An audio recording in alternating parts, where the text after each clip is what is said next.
दोस्तों, आज के वीडियो में मैं आपको फिल्म मार्गन की कहानी समझाने वाला हूँ, तो आराम से बैठ जाइए। चलिए, शुरू करते हैं। यह कहानी हाल ही में आई एक भारतीय फिल्म की है जिसने सबको झकझोर दिया। एक सुबह जब सफाई कर्मी सफाई कर रहा था तो उसे कूड़ेदान में कुछ अजीब लगा। वह पास गया और देखा कि उसमें एक जोड़ी सुंदर हाई हील्स पड़ी थीं। जैसे ही बूढ़ी औरत उन्हें निकालने लगी, उसने देखा कि उनमें एक लाश छिपी हुई थी। पुलिस ने तुरंत लाश को पोस्टमार्टम के लिए भेजा। जांच के बाद पता चला कि मृतका कोई विदेशी नहीं बल्कि एक भारतीय लड़की थी जिसका नाम लिसा था। उसे किसी ने जहरीला इंजेक्शन लगाया था जिसके कारण उसकी त्वचा अजीब तरह से काली पड़ गई थी। यह खबर फैलते ही पूरे शहर में सनसनी मच गई। अखबारों की सुर्खियों में यही खबर थी। उसी समय एक शराबी ने यह खबर पढ़ी और अचानक जमीन से उठ बैठा। उसका नाम था चार्ल्स, मुंबई में FBI का एजेंट। उसे यह मामला बहुत परिचित लगा क्योंकि कुछ साल पहले भी भारत में एक यूनिवर्सिटी में ऐसा ही एक हत्या का मामला हुआ था। वह भी एक भारतीय लड़की थी जिसकी मौत के बाद त्वचा काली पड़ गई थी। उस समय जांच अधिकारी चार्ल्स ही था। जब वह हत्यारे के करीब पहुंचा था तब उसे भी एक रहस्यमय दवा का इंजेक्शन दिया गया था और वह लंबे समय तक गायब रहा। अब जब उसे पता चला कि वही हत्यारा फिर से सामने आया है तो वह तुरंत दिल्ली पहुंच गया। स्थानीय पुलिस से जानकारी लेने के बाद वह मौके पर पहुंचा। वहां उसने देखा कि सभी सड़कों पर CCTV कैमरे लगे थे, सिवाय उस कोने के जहां कूड़ेदान था। इससे साफ था कि हत्यारा इलाके से वाकिफ था और जानबूझकर वहां लाश फेंकी गई थी। लिसा के बॉयफ्रेंड जॉय ने बताया कि उसकी हत्या उसके जन्मदिन के दिन हुई थी। उस दिन उसने उसे एक सुनहरी नेकलेस गिफ्ट किया था, लेकिन जब लिसा की लाश मिली तो उसके सारे गहने वहीं थे, सिवाय उस नेकलेस के।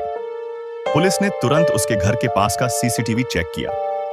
वीडियो में दिखा कि एक काली कार लिसा का पीछा कर रही थी। कुछ देर बाद काले कपड़ों में एक आदमी तेजी से पीछे मुड़ा और उसका व्यवहार बहुत संदिग्ध था। चार्ल्स ने उस दिशा में जांच की और पास के एक चौराहे पर वही कार दिखाई दी। कार के शीशे पर एक नया पैटर्न बना हुआ था, वही जो लिसा के नेकलेस पर था। कार के मालिक एक 70 वर्षीय बुजुर्ग थे जो बोले कि उन्हें कुछ नहीं पता क्योंकि वे रोज कार सड़क पर पार्क करते हैं। चार्ल्स ने कार की तकनीकी जांच करवाई और उस पर एक फिंगरप्रिंट मिला। वह 25 वर्षीय युवक एंथनी का था जो पहले भी अपराध कर चुका था और लिसा के घर के पास ही रहता था। चार्ल्स ने तुरंत उसे गिरफ्तार किया। शुरू में एंथनी शांत बैठा रहा, लेकिन 6 घंटे बाद वह बेचैन हो गया और दीवार पर धूल से चित्र बनाने लगा। चित्र में वही लिसा थी। चार्ल्स ने समझा अब पूछताछ का वक्त है। पूछताछ में एंथनी ने माना कि कैमरे में वही था, पर बोला कि वह बस दौड़ रहा था और घबराने का कारण एक उल्लू था जो उसकी ओर उड़ आया था। चार्ल्स को उसकी बात पर यकीन नहीं हुआ। जांच में पता चला कि एंथनी और लिसा पहले प्रेमी थे, पर जॉय के आने से उनके रिश्ते में दरार पड़ गई थी। झगड़े के बाद एंथनी जेल भी गया था। अचानक एंथनी बेहोश हो गया और अस्पताल ले जाया गया। डॉक्टरों ने पाया कि उसके मस्तिष्क के बाएं हिस्से में असामान्यता है, यानी वह मानसिक रूप से अस्थिर है। होश में आने पर एंथनी ने बताया कि उस रात दौड़ते समय उसने एक पेड़ पर नेकलेस लटका देखा था। चार्ल्स ने CCTV फिर से देखा और पाया कि शहर में उल्लू उड़ना असामान्य है, यानी वह किसी का पालतू होगा।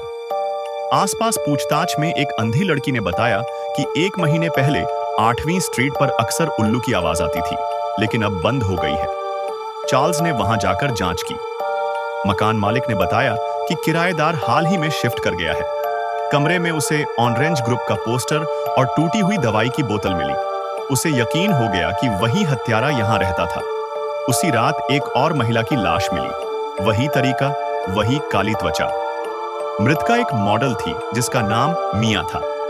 चार्ल्स को पता चला कि मिया ने डॉ मारिया से व्हाइटनिंग ट्रीटमेंट कराया था।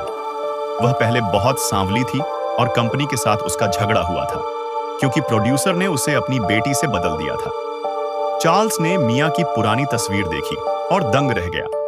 वह वही लड़की थी जो पुराने यूनिवर्सिटी केस की फोटो में उल्लू के साथ दिखी थी।